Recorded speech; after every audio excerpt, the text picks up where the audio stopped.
What's up, guys? This is going to be match number 2 in the past Mythic Invitational Qualifier. In this match, we're going to be going up against Jeskai Fires. The opening hand is not great. Our opponent is going first as well. We have to take a mulligan to 6 cards.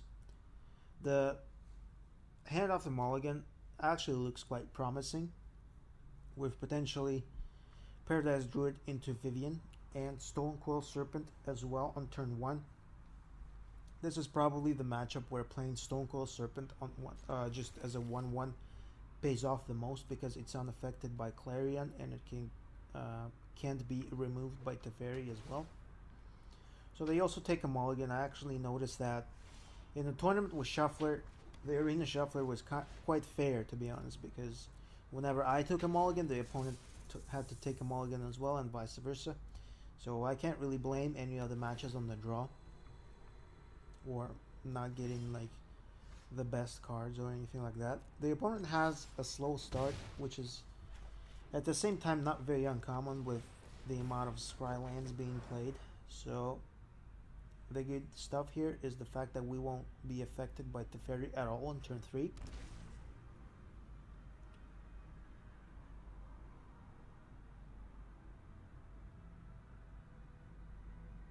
They take a little bit of time thinking about their options, and they're just gonna unload that Deafening Clarion. And I have to say, it was a very smart decision, because we lost our Paradise Druid and now we can't really curve out into a 4-drop.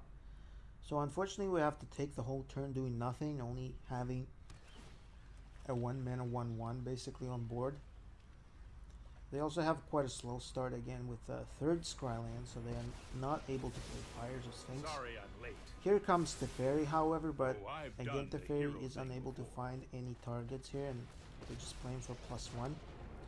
So the Serpent ends up sticking around on board and allowing Vivien to buff it up and start pressuring Teferi. Teferi is still unable to play the -3 ability to get the draw, which is quite important, I imagine, because if you think about it, we kind of even in terms of card advantage. Here's Fires of Invention, actually followed up by Sphinx of Foresight as well, which is very strong and actually quite common with the Fires as well. Here goes another Scryland. The card gets put on the bottom. I have a plan. Teferi has to do a +1 again, and here's a very interesting line of play where we can just drop Rhonas on board, remove pretty much any creature with Rhonas as well, as it has Death Touch also. Not relevant in that case, but something I found to be quite useful sometimes. And here I take a little bit of time trying to think whether I should attack into Teferi or not, and I think most often than not you should make the case for attacking the Planeswalker, unless you really have that last finishing attack. It's always worth it to kill the Planeswalker in the long run. Vivien here gets finished off by Bonecrusher Giant, but that's the only card they end up playing, so Fire's kind of not doing too much here. We have, interestingly enough, 2nd Rhonas in hand, which is not bad at this particular state of the game, and in this scenario we can just start cycling Rhonases and keep buffing the existing one as well, so it's going to be a lot of damage coming in. Also drew quite a bit of lands, and the massive attack for 16 follows up. So at first they decided to block Rhonas, but then probably doesn't really make a lot of sense, because trading off with Serpent is really good regardless, and it's the only available option. We end up pushing through a lot of damage, however the opponent survives just with 3 life.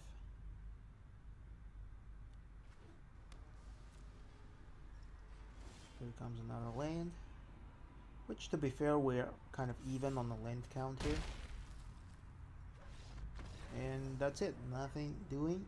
We close out the game 1 being on the draw.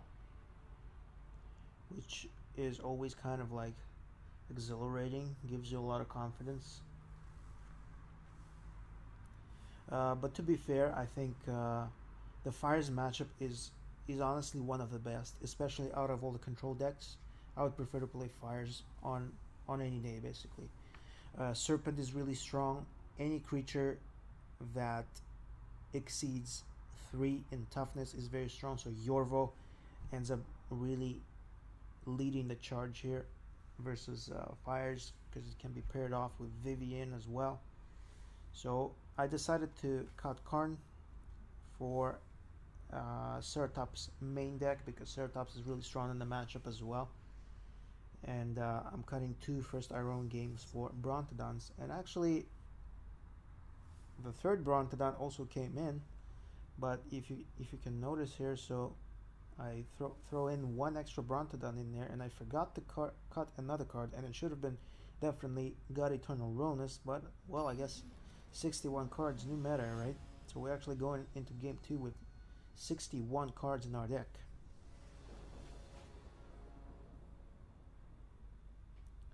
The opening hand, however, is not playable at all again, so we have to take a mulligan, and like I mentioned before, so does our opponent, so I can't really blame the shuffler for any of the losses in this tournament.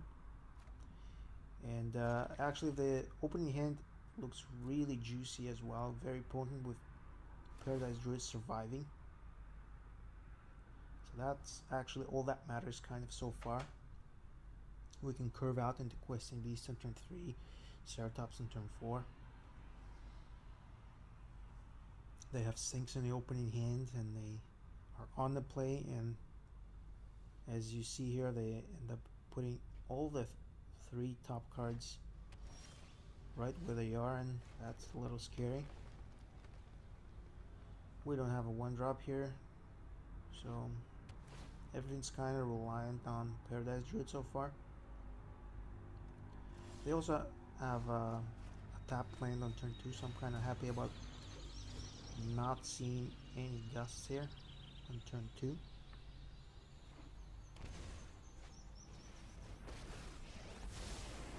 So also fortunately, Paradise Druid kind of dodged Deafening Clarion here, and here's that Teferi again that's unable to find the target. And we do unload with Questing Beast on turn 3. Don't make another move. And again, we're denying that draw from Teferi, putting him just to 1 loyalty. And this match, however, they do have again a strong start with Fires of Invention to Sphinx. Here goes nothing. And potentially turn 1 is looking... turn 5, excuse me, can look really scary. So Ceratops with haste is available here, and I decided to take that option as soon as possible.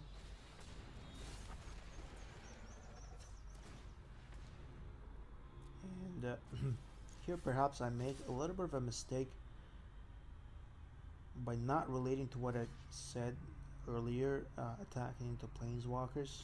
But the fairy does not have an activation, but still I let him live here for a turn, and in a situation where this could be a 5th land, Cavalier of Flames and something else, that could be really scary. But fortunately, it just thinks of Foresight that can't really interact with Ceratops in any way.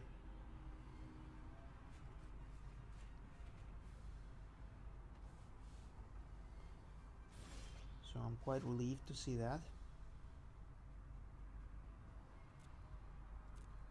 We do have another option as well. So on this turn, first of all, I decided to kill that Teferi because I realized, well, I should have actually done that the previous turn. But anyways, we're fine here because Teferi will now get to see that activation.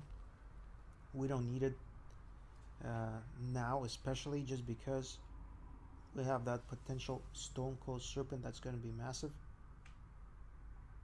And that's honestly the line of play I'm going to choose here, just because the opponent is only on 2 cards. They just might not have all the pieces together to put like the Fire's finishing play in motion with Cavaliers and stuff. So I actually just decided to play a 7/7 Serpent here.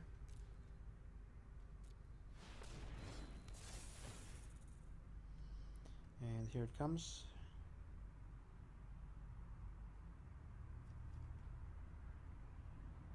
Our opponent ends up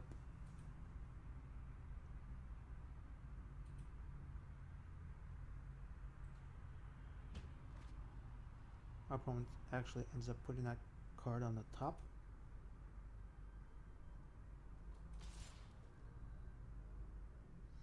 And here comes a little bit weird attack with the Sphinx. And I actually realize there's probably no reason not to block, because Serpent will survive one stomp and Serpent will survive Deafening Clarion. Here comes the 5th land finally. And it's going to be Elspeth Conquers Death, which is again a card that does not affect Stonecoil Serpent. And here comes a Deafening Clarion, but the Serpent survives because protection does give you also protection from the damage, right? If this was Shadowspear or like Time Wipe or something else, Serpent's protection doesn't really matter. We end up picking Vivien off from the top as well for good measure. And we're going to finish this match by swinging for 9 with our Stonecoil Serpent. So that's it, guys. I'll see you in the next match.